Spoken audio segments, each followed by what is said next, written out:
பக்தி ஒளி நேயர்கள் அனைவருக்கும் வணக்கம். அடுத்ததாக நாம் இந்த பதிவுல பார்க்கக்கூடியது ஆண்கள் பெண்கள் இருவருக்குமே உகந்த ஒரு பதிவு, முக்கியமான பதிவு. எல்லாருமே கேட்கணும் அப்படின்னு நான் கேட்டுக்கிறேன்.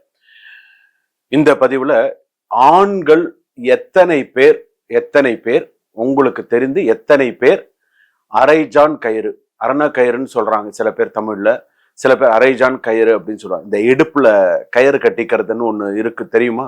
எத்தனை பேருக்கு தெரியும்? குழந்தைகளுக்கெல்லாம் கட்டி விடுவாங்க, குழந்தைகள்லாம் கட்டின்னு இருப்பாங்க, பெரியவங்க எல்லாம் கட்டின்னு இருப்பாங்க.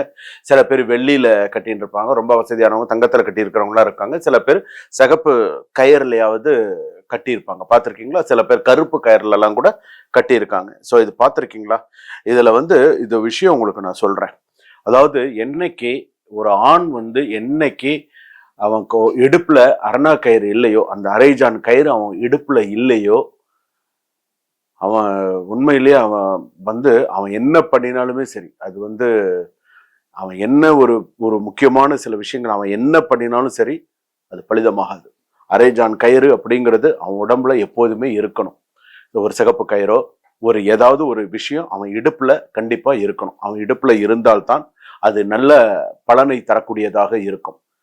அதே போல இந்த அரைஜான் கயிறு அப்படின்னு நம்ம சொல்லும்போது சில பேர் அதுல என்ன பண்ணுவாங்கன்னா, நான் இதுல நிறைய ரகசியங்கள், நிறைய விஷயங்கள் உங்களுக்கு நான் சொல்லி கொடுக்குறேன். அந்த கயிறு கட்டுறது, அந்த கயிறு மாத்துறது, அதுக்கெல்லாம் ஒரு கணக்கு இருக்குங்க. எல்லாத்துக்குமே நேரம் காலம் ஒரு கணக்கு. பெண்கள் தாலி மாத்திக்கிறதுக்குன்னு ஒரு கணக்கு பாக்குறாங்களா? தாலி மாத்திக்கிறதுக்குன்னு ஒரு கணக்கு பாக்குறாங்களா? எந்த நாள்ல தாலி மாத்திக்கணும், எந்த நாள்ல தாலி கோக்குறது, எப்ப தாலி பிரிச்சு கோக்கலாமா, எத்தனை பெண்களுக்கு அந்த தாலி கயிறு எவ்வளவு ஒரு விஷயமா நம்ம சொல்றோம் பாக்குறோம். ஆண்கள் இந்த அரைஜான் கயிறு அப்படின்னு நம்ம சொல்றோம் இல்லையா, அந்த கயிறு அந்த ஆண் எப்போதுமே கட்டின்னு இருக்கணும், இடுப்புல எப்போதும் அது இருக்கணும் அப்படின்னு சொல்லலாம். அப்படி இருக்கும்போது ஒரு ஆண் இருக்கான் அப்படின்னு சொன்னா, அவன் ஜாதகத்துல பாத்தீங்க அப்படின்னு சொன்னா, அவனுக்கு ஏதாவது ஒரு சில விஷயங்கள் சரியா இல்லைன்னு வச்சுக்கோங்களேன், அந்த அரைஜான் கயிறுல ஒரு தாயத்து மாதிரி செஞ்சு போட்டிருப்பாங்க. சில பேர் பாத்தீங்கன்னா ஒவ்வொருத்தரும் ஒரு விஷயங்கள் அந்த தாயத்துல பண்ணி வெளியில தெரியாத அளவுக்கு, அது பேண்ட் போட்டுட்டாலோ வேஷ்டி கட்டினாலோ தெரியாது. நம்ம ஆளுங்க இன்னும் சில பேர்லாம் இருக்காங்க, வேஷ்டி கட்டினா வேஷ்டி பெல்ட்டுக்கு பதிலாக கர்ணாக்கயிறு எடுத்து வெளியில விட்டு அதுல வேஷ்டி சுத்தி கட்டிட்டு இருக்கிறவங்க நிறைய பேர் இருக்கீங்க. அது நீ கண்டிப்பா கமெண்ட்ல சொல்ல, ஆமா நான் கட்டின்னு இருக்கேன் அப்படின்னு சொல்லுவீங்க. ஏன்னா அந்த மாதிரி உண்டு. என்ன சில பேர் அந்த மாதிரி எல்லாம் பண்ணுவாங்க. சில பேர் அந்த வசதிக்காகவாது சில பேர் கட்டிக்கிறாங்க, சில பேர் அது கூட கட்ட மாட்டேங்கிறாங்க. வருத்தமா தான் இருக்கு, இருந்தாலும் பரவாயில்ல. ஆனா இதெல்லாம் கண்டிப்பா ஒரு ஆண் கண்டிப்பா அரைஜான் கயிறு அப்படிங்கிறது கட்டிக்கணும். சரி, ரைட்டுங்க. சரி, இது பெண்களுக்கெல்லாம் எந்த மாதிரி அப்படின்னு சொன்னா, பெண்கள் பாத்தீங்கன்னா பெண்களுடைய இடுப்பு அப்படின்னு சொன்னா உடுக்கை மாதிரி இருக்குமா. அந்த உடுக்கை எப்படி இருக்கும், அப்படி அந்த அந்த வளைவு அந்த உடுக்கை மாதிரி இருக்கும் அப்படின்னு சொல்லுவாங்க.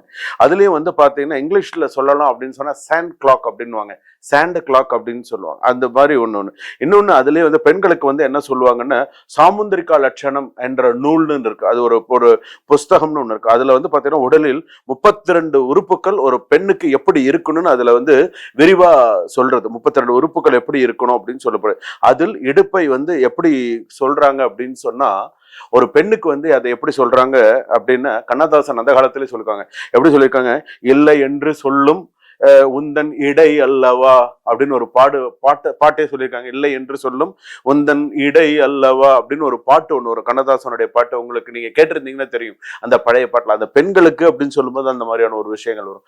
ஆனா ஆண்களுக்குன்னு எடுத்துக்கும் போது அந்த அரைஜான் கயிறு அவன் எப்போதுமே அதை கட்டி இருக்கணும். அப்பதான் ஒரு ஆண் முழுமை பெறுகிறான். ஒரு ஆண் முழுமை பெறும்பொழுது அந்த அந்த இடுப்புல அந்த கயிறுங்கிறது இருக்கணும். அந்த கயிறு இல்லாம அவன் நின்று அந்த முண்டமா இருக்கிறதுக்கு சமம். அது அந்த இடுப்புலயே அது இல்லை அப்படின்னு சொன்னா ஒரு மாதிரி நல்லா இருக்கு. சில பேர் வெள்ளியில எல்லாம் போட்டிருக்காங்க, நான் பார்த்துக்க நிறைய பேர் வெள்ளியில போட்டு அட்ஜஸ்ட் பண்ணி வெளியில போட்டிருப்பாங்க. சில பேர் சிகப்பு கயிறுல போடுவாங்க. சிகப்பு கயிறுல போட்டா இன்னும் புண்ணியம், விசேஷம். சிகப்பு கயிறுல போட்டா எதனால அது சிகப்பு கயிறுல போட்டால் அது விசேஷம் அப்படின்னு சொன்னா, முருகப்பெருமானுக்கு உகந்த கலர் பாத்தீங்கன்னா சிகப்பு கலர். இந்த சிகப்புல கூட நம்ம எப்படி தெரியுமா போடணும், நான் உங்களுக்கு சொல்லித்தரேன். சிகப்புல கூட அந்த அந்த அருணா கயிறு நீங்க போடும்போது, உங்களுக்கு தெரிஞ்ச பக்கத்துல ஐயர் எல்லாம் யாராவது இருந்தாங்கன்னா, எத்தனை வயசு நடக்குதோ அத்தனை வயசு அதுல முடி போடணும். 1 வயசு 2 வயசு 3 வயசு 4 வயசு, உனக்கு 40 வயசு ஆகுது 40 முடி போடு, 50 வயசு ஆகுது 50 முடி போடு, 35 வயசு ஆகுது 35, 26 வயசு ஆகுது 26, அந்த 26 முடி போட்டு 3 சுத்து சுத்தணும். எத்தனை சுத்து? 3 சுத்து வரணும். ஒரு சுத்து கட்டிட்டு அப்படியே விடுறதெல்லாம் கிடையாது. 3 சுத்து உன் இடுப்பை சுத்தி போட்டு நல்லா முடி போட்டு நன்னா போட்டு நீ போட்டுன்னா நீ முழுமை அடைவே. நீ செய்யக்கூடிய அத்தனை காரியங்களும், நீ செய்யக்கூடிய எல்லா நல்ல விஷயங்களும் உனக்கு கை மேல நிறைய நல்ல பலன்களும் திருஷ்டியை போக்கி நீ அமோகமா இருப்ப.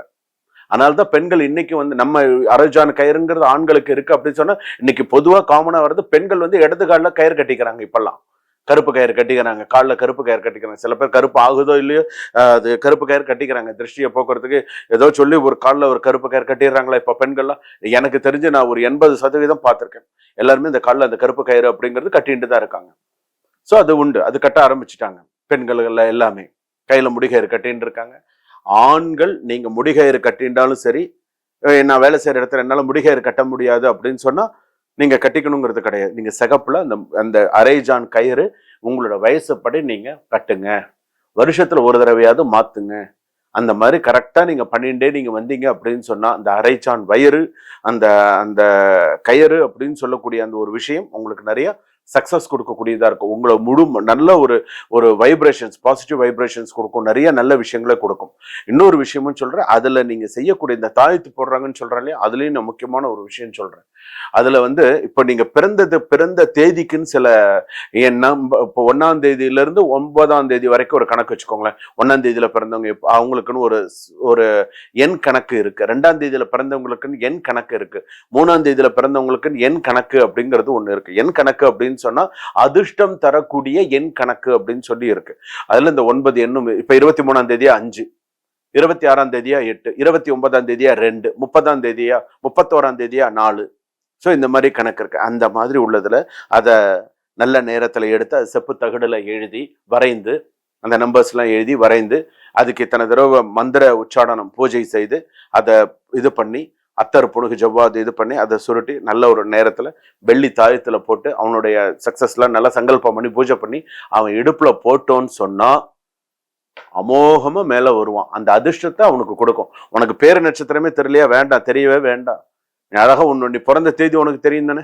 நான் 22ஆம் தேதி பிறந்தேன், 10ஆம் தேதி பிறந்தேன், 7ஆம் தேதி பிறந்தேன்னு சொல்ல தெரியும் தானே. அதை வச்சு அழகா நீ செஞ்சு உன் இடுப்புல போடு, நீ நன்னா வருவ, எந்த குறையில்லாம நன்னா இருப்ப, எந்த சூழ்நிலையிலும் நீ அமோகமா இருப்ப. இதை ஞாபகம் வச்சுக்கோ. எந்த சூழ்நிலையிலையும் அதை இல்லாம இருப்பது மகா பாவம். அது இல்லாமல் நீ எவ்வளவு பூஜை செய்தாலும் மகா பாவம். அருணா கயிறு இல்லாம நீ பூஜை பண்றது, அருணா கயிறு போடாம நீ சில விஷயங்கள் செய்யறதுலாம் மகா பாவம். நீ முழு மனிதனாகவே இருக்க முடியாது. அந்த உடம்புல அது இருக்கணும். பெண்களுக்கு இப்ப நான் சாமுந்திரிகா லட்சணப்படி சொன்னேன் இல்லையா, பெண்களுக்கு அதெல்லாம் வந்து இந்த மாதிரி இருக்கணும். ஆண்களுக்கு இப்படிதான் இருக்கணும்னு ஒரு கணக்கு இருக்கு. இப்போ பெண்கள்லாம் வந்து அந்த அவங்களுக்கு வந்து இப்ப இந்த காலத்துல வந்து பெண்கள்லாம் வந்து எப்படின்னு இப்ப ருத்ராட்சம் போட ஆரம்பிச்சுட்டாங்க. கழுத்துல சிவபக்தர் மாதிரி ருத்ராட்சம் போட ஆரம்பிச்சுட்டாங்க. அமோகமா அவங்களுக்கு அந்த சிவபக்தி, சிவசிந்தனை. இன்னைக்கு நான் நிறைய உழவார பணி, இன்னைக்கு நிறைய செய்யக்கூடிய நிறைய நல்ல பெண்கள்லாம் சுவாமிக்குன்னு தன்னை அர்ப்பணம் செய்து அந்த ருத்ராட்சம் எல்லாம் போட்டுண்டு இன்னைக்கு ஒரு நல்ல ஒரு சிவபக்தரா இருக்காங்க. அதாவது என்னைக்கு அந்த பெண் நெத்தி நிறைய விபூதி, அந்த கையில எல்லாம் இந்த விபூதியை இட்டுன்னு இருக்கு, அந்த அந்த பொண்ணை பார்த்தாலே நமக்கே ஒரு மரியாதை வருது. அம்மா வணக்கம்மா, வாங்கம்மா, எப்படிமா இருக்க, நல்லா இருக்கேம்மா, கையெடுத்து கும்பிடணும் போல இருக்கு. அந்த மரியாதை எப்படி வருது? அந்த விபூதி, அந்த குங்குமம், அந்த சிவன் அடிமையாவே இருக்காங்க. அவனருளாலே அவன்தால் பணிந்து. நான் மற்ற பெண்கள் அதுக்கு நான் குறை சொல்றேன்னு நினைச்சுக்காதீங்க. நீங்க நான் தலை விரிச்சு போட்டு போறேன்னா அது நான் ஃபேஷன், நான் வேலைக்கு போறேன், நான் அப்படிதான் இருக்கணும், நான் தலை விரிச்சு போட்டு தான் போவேன், நான் பொட்டு வச்சுக்க மாட்டேன், நான் வளையல் போட மாட்டேன், கழுத்துல செயின் போட மாட்டேன், அது உன்னுடைய விருப்பம். அது நான் எதுவும் சொல்ல விரும்பல. அது நான் உங்களுடைய ஸ்டைல், அதெல்லாம் நான் எதுவும் சொல்ல விரும்பல. ஆனா இப்படிதான் இருக்கணும்னு ஒரு கணக்கு இருக்கு. நெத்தில விபூதி அட்லீஸ்ட் வாரத்துல ஒரு நாளாவது விபூதி வச்சுப்பாங்களா, போக மாட்டேன். கோயிலுக்கு போனா கூட என்னமோ தொடாததை தொட்ட மாதிரி இப்படி பண்ணுவாங்க. அது பண்ணி அப்படி அது வச்சுக்கிறது பார்த்து கூட சின்னதா அப்படியே லேசா வச்சுக்கணுமா அந்த போனை பார்த்துட்டே. அது கணக்காயிடுச்சு, அது ஒன்றும் பண்ண முடியாது. அந்த விபூதி இட்டுக்கிறது, அந்த செய்யறது பண்றது எல்லாமே அந்த மாதிரி. அதே போல இந்த அரைஜான் கயிறு அப்படின்னு சொல்லும்போது அந்த ஆண் அதை நல்ல நேரத்துல அதை கட்டிக்கணும், திருஷ்டி இல்லாம இருக்கிறதுக்கும். அந்த நான் சொன்ன மாதிரி தாயத்து பண்ணி போட்டுக்கிறது, இந்த மாதிரியான நல்ல விஷயங்கள்லாம் நீங்க செஞ்சீங்க அப்படின்னு சொன்னா உங்கள் வாழ்க்கை மேம்பெறும். உங்களுக்கு எல்லா நல்ல விஷயங்களும் நடக்கும். அந்த அரைஜான் கயிறு நீ இல்லாம நீ இருந்த அப்படின்னு சொன்னா ஒரே ஒரு விஷயம், அந்த கயிறு இல்லாமல் தான் நடைபெணத்திற்கு சமம்னு சொல்லுவாங்க. அதை மட்டும் நீங்க ஞாபகம் வச்சுக்கோங்க. சுபா.